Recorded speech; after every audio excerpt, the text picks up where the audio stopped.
Okay. So again, you've probably, hopefully been watching all of our videos, and you can see the Aurelia 2-line goes from semi-automatic, volumetric, a digit, and then the T3. Okay. The T3, even though it's using that Aurelia name, it's a completely different machine. Got it. So the big thing, T3 stands for 3 temperature points. Okay. Okay, so it actually has 3 different thermostats inside of it. It's got a steam boiler, and that of course has a heating element inside of it. This is a true group machine. It's a 6,000 watt heating element that's back there. Okay.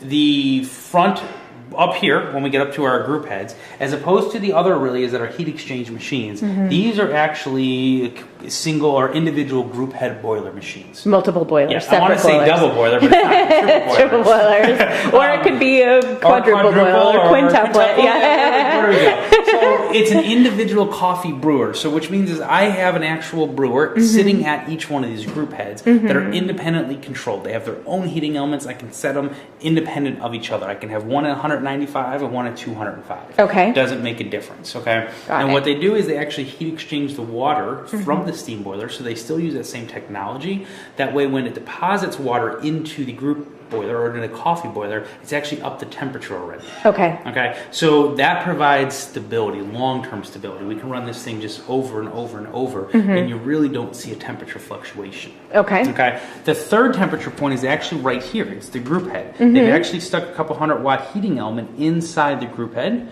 to maintain that temperature.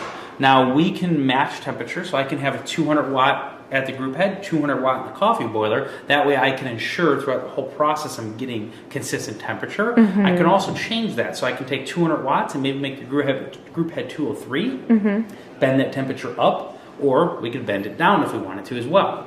Doesn't make any real bit of difference, but that is why they call it a T3. That is why it's just so stable, is I have full temperature control all the way to the point the water hits right here. Okay.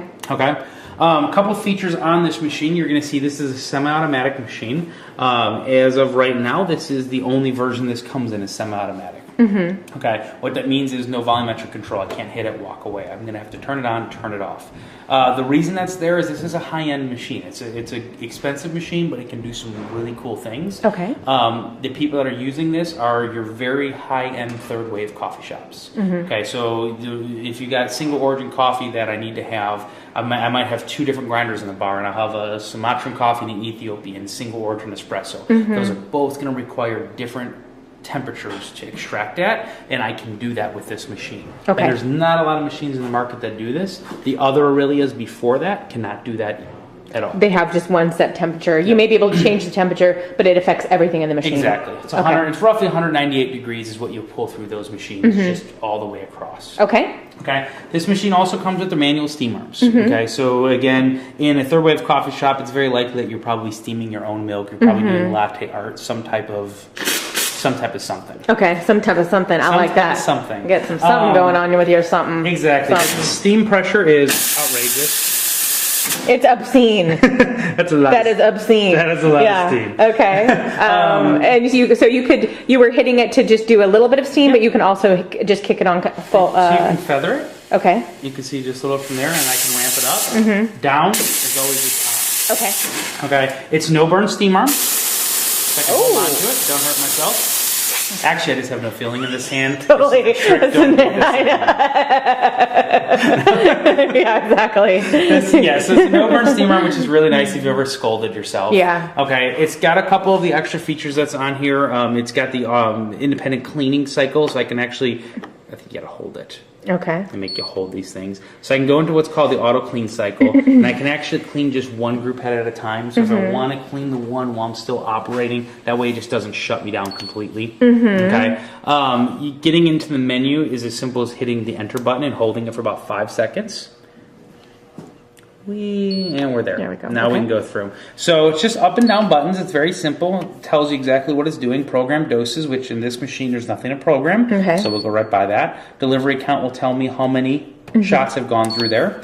Active group heads, again, if I want to, maybe I'm only using one group head in the afternoon, so I want to shut one down to save on power, I can do that. Not as important of a feature in the 2 group, but 3 and 4 groups, you know. Definitely. It if you've got a crazy rush in the morning and then the rest of the day it's kind of just steady. Yeah, and why waste money running 2 group heads if you're not going to use them? Yeah. From there, on-off programming, so if I want to program this machine to turn on or off at a certain point, energy savings, so I can set it to actually, as opposed to turning on and off, maybe just turn it down to like 140 degrees at night when I'm not here, or it's not kicking on very often. The next one is, here's where, again, this is what makes a T3, so set point temperature. Okay. So I'm going to go into this one.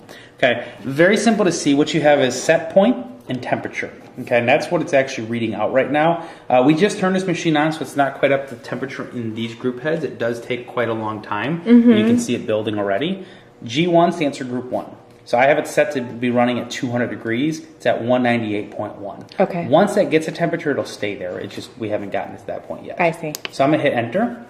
C1, that stands for coffee boiler. Okay, so my coffee one, this is my first group head. The boiler that's there, I've got it set at 200 degrees, and it's currently sitting at 199.9, 200 degrees. If I wanted to make a change, I can just hit enter. Oops, I actually need to go back. I need to hit up. So let's go through here again. So G2 stands for group 2. Okay, same concept as G1. C2 stands for coffee boiler 2. Okay. So now if I wanted to make a change, I would just hit up or down. So you see how it's set point up top? Let's say I wanted to take this one to 201, take it to 201.2 degrees. I see. And then I would just hit enter, and it would hold it for you. Got it. And now you're going to see this one start climbing automatically. Okay?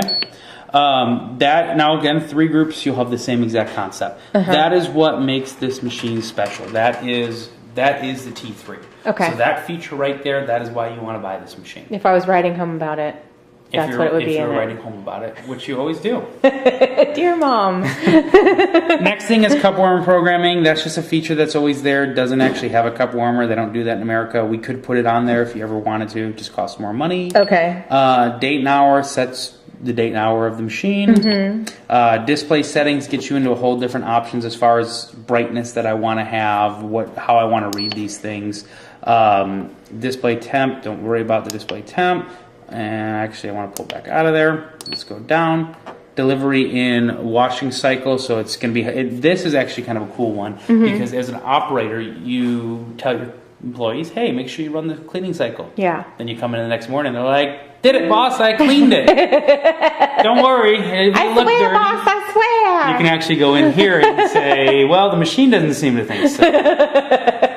And yeah, that's kind of evil. I know, it's computer world. Draconian. So this one here, set point temperature, this is for our steam boiler. So you can see right now it's at 251.6. You also, this is actually a different gauge, it's our inline water gauge. But I can change this as well. So if I want to change it down to 250, wherever I want to go with the steam inside, the more steam power back there, the more you're going to have pressure coming out of here. Okay. Faults history will tell you if there's been any faults, any alarms that have come through. That's helpful with technicians. Maintenance, again, that's something that technicians are going to use. You won't really worry too much about that. This is a washing alarm. It can give you an alarm, a little beep. You hear that little annoying beep. Yeah. It'll let you know, hey, you need to wash this thing. So we can activate it or not. In language, if you just don't want to read in English, be my guest. Go to Italian, go to Spanish. Portuguese, whatever you want to do. Swahili? No. Okay. I don't actually. I bet it probably does not do that. This is for temperature. Do you want to read in Fahrenheit? Do you want to read in Celsius? Got it. Okay. Light adjustments lets me bring the light temperature up and down so I can make it brighter or dimmer if I want to do that. And then this is actually for these ones right here if I want to bring those up or down. And let's pull through there. And then I'm back to using the machine where it is. So cool. It's a very simple menu. What's nice about it, though, it's easy to understand. Very intuitive. Yep. Yeah. And if you screw up, just turn it off. Turn it off and turn it on again. Call your local technician. That's what you start with everything, right? Yes. Did you turn it off and on again? Well, that's the first question. As is with just like any other Aurelia 2 models, barista lights, so you can actually see down into the frothing pitcher. Barista lights through here, so you can actually see what's going on. Little right light switch underneath, so I can turn those on or off. Okay. power switch is underneath here where you see my hand. It's the big rocker switch with the little 2 mini ones are the ones for the lights. Got it. Okay. Other than that, you know, this is a machine that can be used almost infinitely. You can, I don't even know what volume to say. I mean, 400, 500, 600 drinks, it should handle it no problem. Faster than you could make it. Faster than you can But make let's it. find out how fast you can make one. Okay, we will be here for the next 6 hours. Let's time one. We'll be It's drink time. Very simple. Why was that funny? You're very forthright about it. Hey, you know, I like to get right to the point. All right, so we're going to get that on there. Very, very simple from that standpoint. Let that actually start making up. And then I'm going to come right to her. Woo! You might want to bury the tip a little bit there. That would help.